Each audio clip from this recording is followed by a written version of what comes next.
What's going on, guys? So this video is going to be pretty much like me talking straight through. I have a lot of updates for you guys. So I've been really busy parting out this car. I've been taking out a lot of stuff. As you can see, I'm mid doing the stock suspension.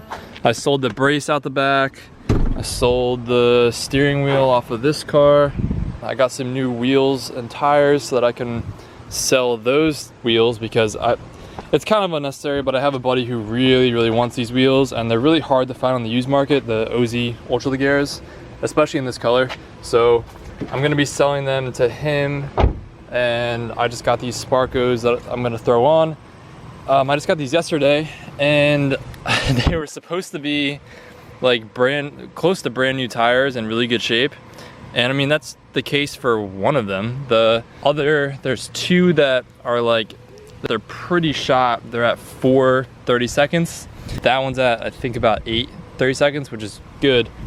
So two of them are really shot, need to be replaced pretty much. And then this one looks horrible. It's got all these, it looks like it's dry rotting. There's all these cracks, and there's a nail right there.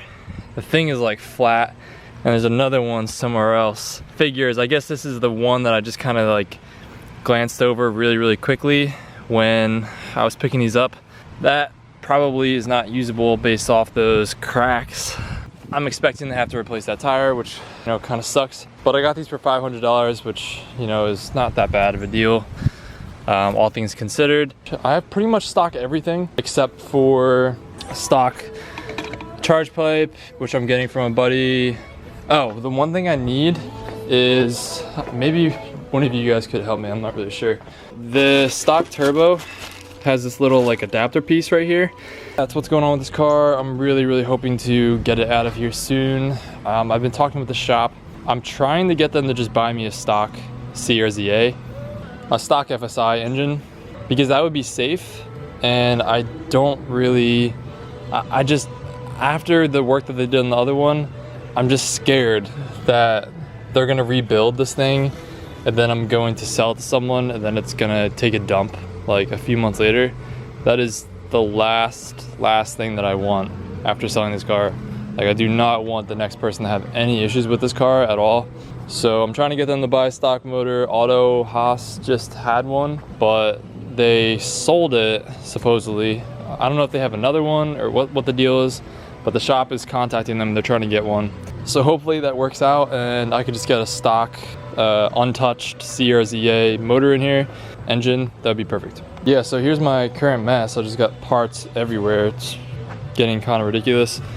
So I'm really hoping to get this thing back together. I have a stock intercooler, so I can put the front end back on pretty soon. I'm gonna do that tonight, actually. So hopefully this car is out of here soon. After I get the suspension and the front end back on, there's not really much else I really have to do besides swapping the interior pieces over to the blue car. Now for the blue car, I haven't been able to really do anything with it yet, but I have started to plan out what I'm going to do with it. So yeah, the only thing that's different in this car is that the steering wheel's gone. So, you know, hint, there's a steering wheel coming for the car. You know, I haven't really done anything. I have started to plan what I'm gonna do about the engine. I am not okay with just handing the car over to someone and having them fix it, because I don't even know what the heck is going on in this engine bay. Like, I don't want to just hand it over to someone and then have them fix it, and then I get the car back and I'm looking at this thing and I'm like, yeah, like what is any of that down there? Like, what is going on in here? I don't want that. What I would rather do is strip the entire thing down myself, familiarize myself with everything, and then hand it over to someone and have them fix it, because I don't really want my first bottom end assembly to be on this car. It's just, there's too much to risk, and it's too nice for me to really want to do that. I did talk with an engine builder, a very good engine builder. He's okay with me bringing him the engine, him just building it, and then giving the engine back to me, and I can swap it in myself, do the first startup and everything myself, because that's what I really want. I really want to have my hands in this as much as possible. I just don't want to do the bottom end assembly because I just don't want to risk anything. I would rather have this thing done done right. So he'll inspect all the internals and tell me exactly what the clearances are everywhere. That's exactly what I want. So it's going to take some time. That's the only issue. By the time I have this over to him, it's probably going to be a couple of weeks. He said that should be good timing because he's finishing up a few projects right now. It's probably going to be in his hands for some time. I don't know how long exactly. I know he works a bit slowly because he does a lot of extra things to make sure that everything is done correctly, which is a good thing. But like I said, it does take some time. So this car may be at his shop for, who knows, a couple of months. It could be a couple of months. If his car is there for a couple of months and this car is gone, I'm not gonna have anything to do unless I work on the RSX. But that leads me to another thing I want to talk about. I'm not 100% in it anymore with the RSX. I want to have a second cheaper car to build and do everything on myself, like assemble the bottom end, build a turbo kit, everything.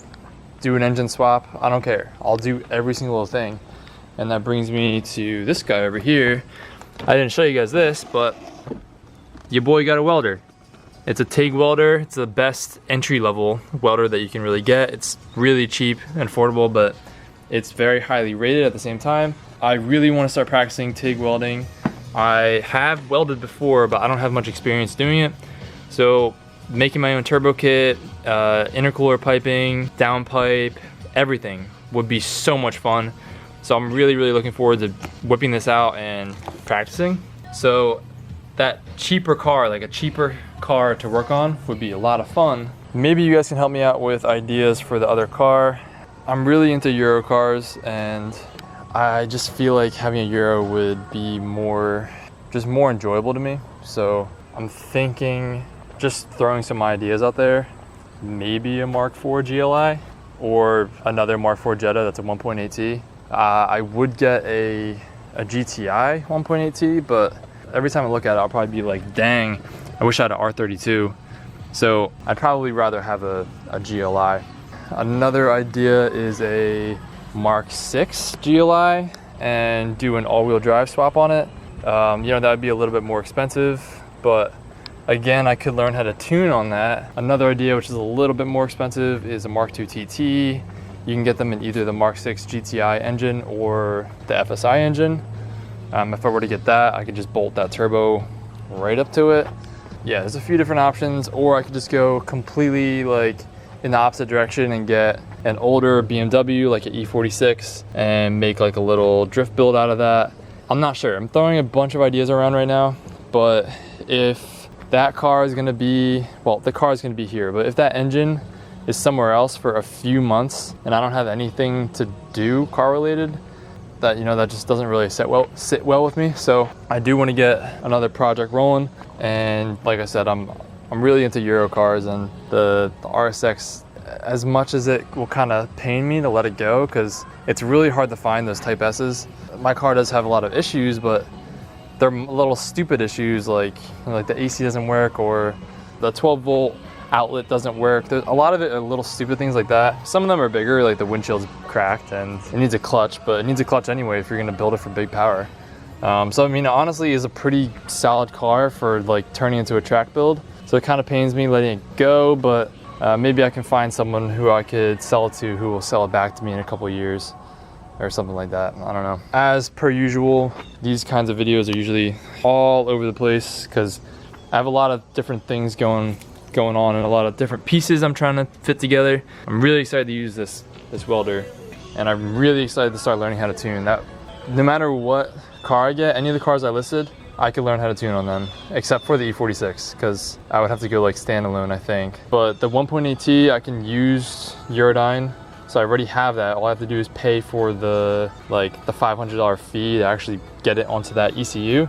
So yeah, the 1.8T I could learn how to tune, the FSI I can learn how to tune, or the TSI, any of those. You can use Eurodyne Maestro on all of those ECUs. Let me know what you guys are thinking. I also really want to do a 5-cylinder swap of my own, so I'm not sure if the 1.8T would always stay a 1.8T, but I don't know.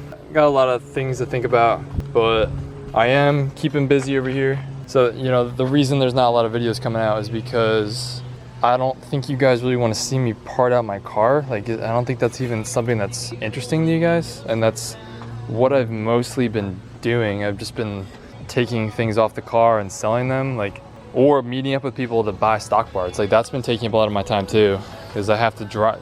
Usually I have to drive like an hour up to meet up with someone or to sell things. I've been driving to sell things as well. Buying and selling has taken up a lot of my time, but thankfully almost every single thing is sold, so there's not really much more time to spend doing that. There are a few things I'm holding for people, like the steering wheel, the carbon fiber steering wheel, and my P4 gauge, which is somewhere back, my PM4, sorry. I said P4 gauge. I combined P3 gauge and PM4 controller. That was pretty bad. Yep, I think that's all I really had to say. So now I have to, unfortunately, figure out what to do about these tires, because, you know, it looks like I do need at least one new tire, and I have to see if the rolling diameters are too different to even run these on a Golf R. I think they're fine. I think you're allowed like 4% difference. These are probably like 1.5 or 2%. Thanks for watching, guys. If you guys do want to see videos on like just me putting the stock suspension back on and other like part out things like that, then let me know, because I actually did record all that stuff. I just figured that it would be really boring for you guys to watch, so I did not edit them and post them. Yeah, thank you for watching, guys. As always, I'll see you guys in the next video.